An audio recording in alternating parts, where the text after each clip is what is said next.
Pourtant, dans cette simple proposition anonyme réside le plus grand défi philosophique et moral de notre humanité. C'est une anomalie de la nature, un miracle géologique. Mesdames et messieurs, fermez les yeux un instant et imaginez une étendue minérale dure, aride, condamnée à l'immobilité. Vous la voyez? Et pourtant, dans ce milieu sec, une faille. De cette faille jaillit la vie, une fleur. Ce miracle silencieux que la nature nous offre. Mais qu'y a-t-il de plus opposé, de plus radicalement antagonique qu'une fièvre et une pleure? Comment de la roche froide, stérile, impénétrable, pourrait-il jaillir la vie, la couleur, la fragilité d'un pétale? Cette assertion n'est pas un simple vers de poésie, c'est un plaidoyer. C'est le résumé de ce que devrait être notre rapport à la justice, mais surtout notre rapport à l'autre. Regardons la pierre. La pierre, le poids de la fatalité. La pierre, première arme de l'homme. Celle de Caïn contre Abel, celle des lapidations.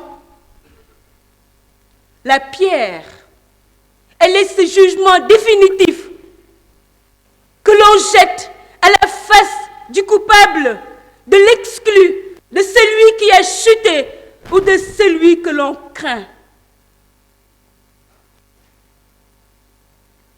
Elle est le mur glacé de la prison qui enferme et qui isole. Notre société excelle dans l'art de tailler des pierres.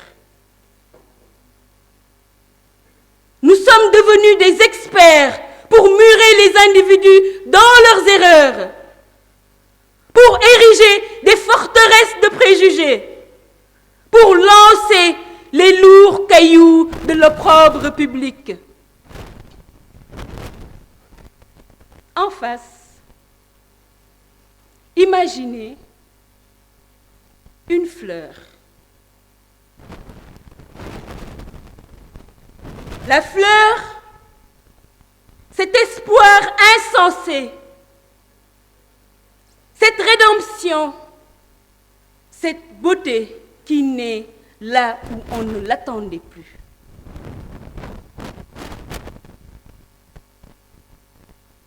Comment opère cette magie? Comment passer de la condamnation stérile à la renaissance? Mesdames et messieurs, c'est ici que j'appelle la justice, la vraie, pas celle qui se contente de brandir le glaive de la punition, mais celle qui tient la balance de la dignité humaine. Tenez, lorsqu'un individu s'écarte du chemin, lorsqu'il échoue, lorsqu'il chute, que faisons-nous? Nous le figeons pour le fusiller. Il n'est plus un homme complexe. Il devient le cancre, le délinquant, le marginal, l'incapable. Le regard de la société agit comme celui de la Méduse dans la mythologie grecque. Il pétrifie.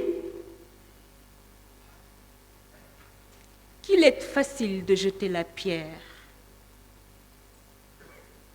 Qu'il est facile de réduire un homme à son pire acte.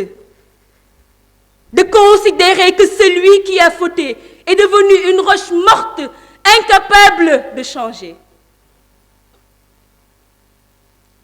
Mais l'histoire de l'humanité est jalonnée de ces miracles où dans la toute petite fente de la toute petite pierre, une graine a trouvé refuge.